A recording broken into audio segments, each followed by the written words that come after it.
Doctor Strange in the Multiverse of Madness is not too far off from release, and while everyone is hyped to see what character variants we might see or how the Illuminati is going to fit into things, I'm over here wondering how much of an antagonistic role Wanda Maximoff is going to play in things.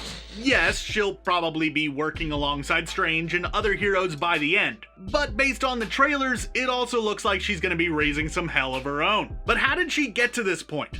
What traumatic events led her down the path that got her to a place where she would feasibly feel it necessary to act against her good nature? Well, that's what I'm going to take a look at in this video. A timeline of her failures and mistakes, as it were. So let's go ahead and dive right into it. The early days of Wanda Maximoff's life weren't exactly great. Growing up in a rundown apartment in the middle of the war-torn country of Sokovia. Of course, things went from bad to worse for her. Once a bombing run leveled half of her family's apartment complex, taking out her parents and leaving her and her brother Pietro trapped underneath a bed while an unexploded Stark Industries shell sat mere feet away. Yeah, that would leave a negative impression on pretty much anyone, I'd imagine. And as such, as they grew up, both of the Maximoff children became active participants in protests against both Stark and the Avengers and the American armed forces that were occupying their country. Looking to end the war and make a big change, the pair agreed to undergo experiments to try to develop new powers. Out of all of the people who were experimented on, the twins were the most successful, each surviving the torturous process and becoming the enhanced individuals that we saw in Age of Ultron. Here's the thing though, these experiments were being done by an organization that was actually Hydra in disguise, which had been orchestrating many of the riots in their country, hoping to further spread discord and keep the conflict going on for longer. So not only did they join a terrorist organization, but also one that was actively working against their better interests. So yeah, not really a great start to Wanda's career as a powered individual. And it only got worse from there once she threw her lot in with the next person.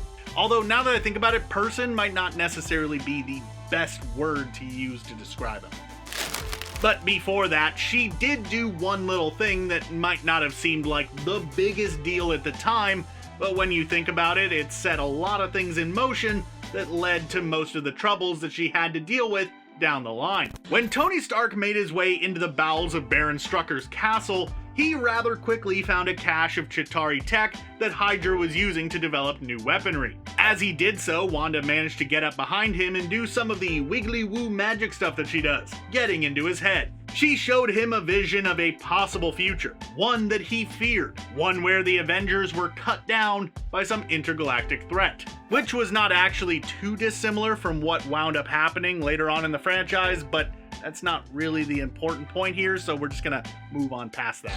This vision served as a bit of a last nail in the coffin for Stark's mental state, as after this he went and took drastic measures, using the power of the Mind Stone to create a sophisticated AI that would theoretically serve as a suit of armor around the world. What actually wound up happening, as we all know, is that this AI wound up going a bit nuts and causing far more trouble than anything else. So yeah, the creation of Ultron is actually in large part the fault of Wanda Maximoff. And since the creation of Ultron wound up having some pretty major consequences for Wanda down the line, you can understand why her getting into Stark's head is listed as one of her biggest whoopsie moments.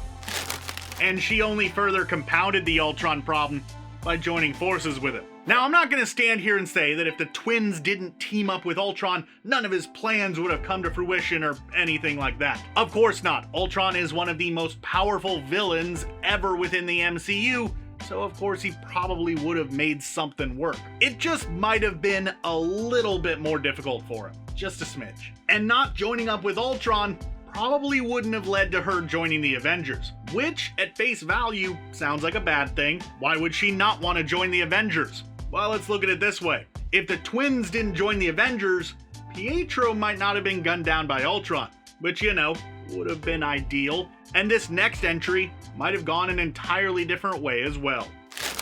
One of the biggest, most catastrophic things that has ever happened within the MCU is the destruction of the city of Novigrad during the Battle of Sokovia. This is one of the defining moments in the entire saga. and the one that was the most responsible for the creation of the Sokovia Accords, in case the name didn't make that apparent to you already. And while it wasn't directly the fault of Wanda, she did leave the Corps alone during the battle, wandering off to try to find Ultron in order to exact revenge on him for killing her brother.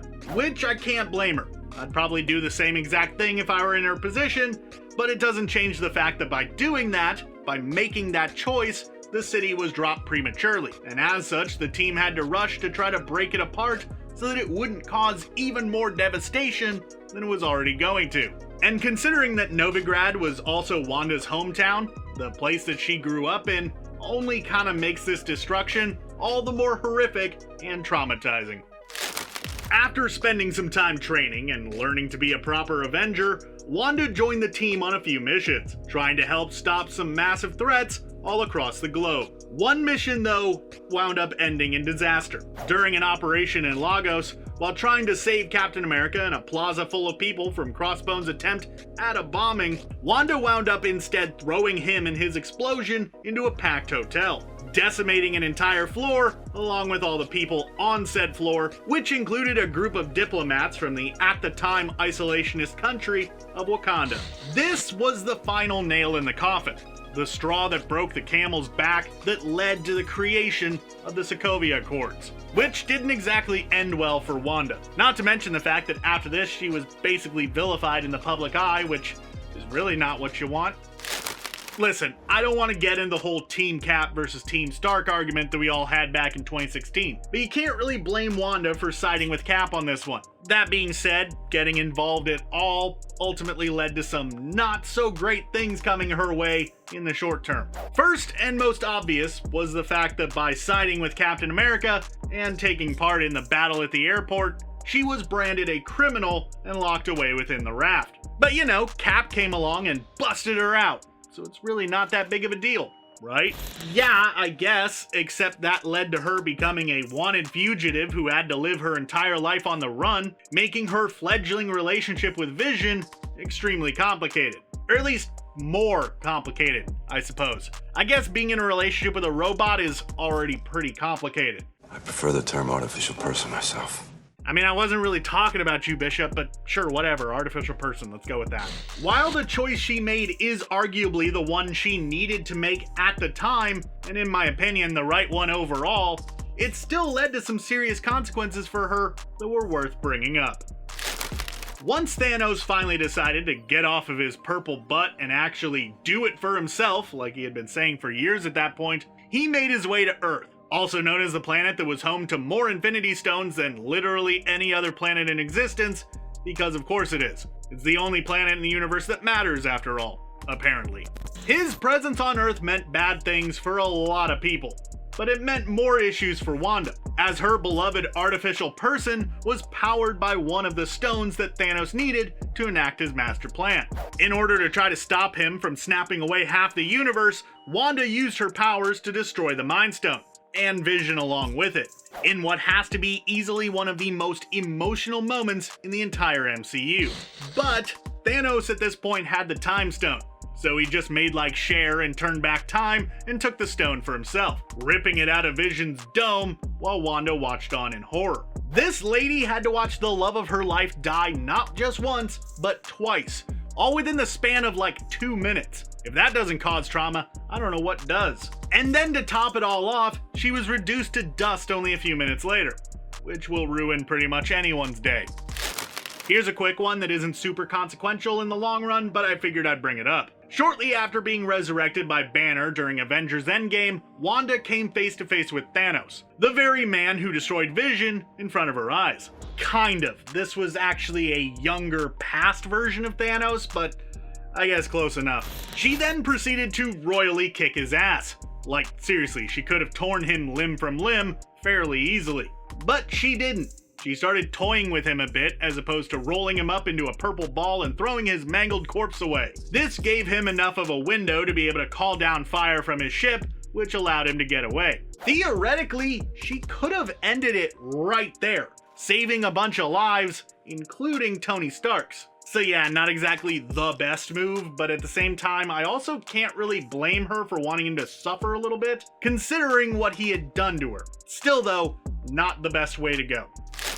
After returning to life, things weren't any easier for Wanda. In fact, with Vision no longer around, she was arguably in a worse place than she had ever been. Sure, she had lost people in the past who were important to her, but she always had people around that could help her out. When her parents died, she had her brother that she could lean on. When her brother was killed by Ultron, Vision and the Avengers were there. But after Vision's destruction, she didn't really have anyone. The Avengers were still around, people like Hawkeye were there, but they were just a shadow of what they were before. So she had a little bit of a breakdown, which is a nice way of saying that she did something borderline villainous by effectively enslaving an entire town and using them to play out some magically conjured fantasy. Yeah, it wasn't exactly the most heroic thing that she's ever done. The Hex, as it would later come to be called, very quickly drew a ton of outside attention. Included among some of the people who swung by to investigate was a woman named Agatha Harkness, an ancient witch with an unquenchable lust for power. She worked her way into the Hex and began manipulating Wanda, utilizing her fragile state of mind in order to try to exploit and eventually absorb her powers. All that wound up happening though is that in the end, Agatha helped Wanda discover the full potential of her powers, realizing that she is in fact the mythical Scarlet Witch. She also got her hands on the Darkhold, which more on that in a second. However, as maintaining the Hex was a morally and ethically wrong thing to be doing, Wanda shut it down, which stripped her of not just Vision, whom she had resurrected in a sense within the fantasy world of Westview, but also her children, which is arguably the bigger tragedy here. So WandaVision really left her in a much worse state mentally. However, she is also significantly more powerful than she was before. If that doesn't sound like a villain's origin story, I don't know what does.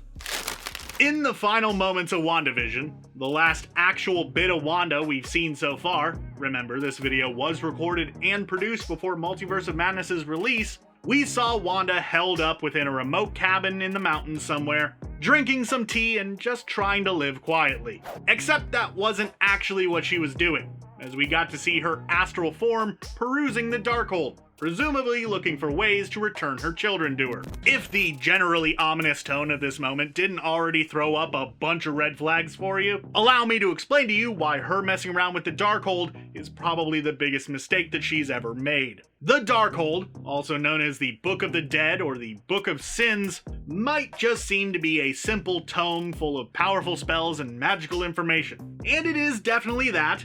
However, it is also so much more. In the comics, it was originally created by Chthon, one of the many angled ones, who are basically akin to the old gods from the works of H.P. Lovecraft. In addition to being a collection of his writings, Chthon, not Lovecraft, it also serves as a means through which Chthon can communicate with the earthly realm, even so far as being able to manipulate and control those who read from it. So it really isn't something that should be messed with. Best case scenario, Wanda's reading from it leads to Chthon waking up and wreaking havoc across the multiverse himself. Worst case, he uses the book along with Wanda's desperation over wanting to find her children to manipulate her into doing his bidding. And suddenly, the heroes have to deal with both an Elder God and the Scarlet Witch, which is really not ideal. So that is, if I had to venture a guess, exactly how we've gotten to this point, with Wanda serving as a sort of secondary antagonist for Doctor Strange in the Multiverse of Madness. She's had a hard life, filled with a lot of trauma and hardships, so I can't really say that I blame her for going down the path that she ultimately has. And if you'll allow me for a second to get into some more speculative territory, I do think that Chthon is going to play a massive role in the Multiverse of Madness. A lot of the imagery we have been seeing surrounding this movie has a lot of a Lovecraftian feel to it. Most obviously, there is the appearance of the tentacled beast that throws a bus at Strange and newcomer America Chavez. But there is also the monster made up of what appears to be pages from the Darkhold that chases after a variant of Strange, the one that we've come to know as Defender Strange thanks to some toy leaks, and Chavez once again. There is definitely some Darkhold / many angled ones related shenanigans going on in this movie, and at the center of it all will more than likely be Wanda Maximoff.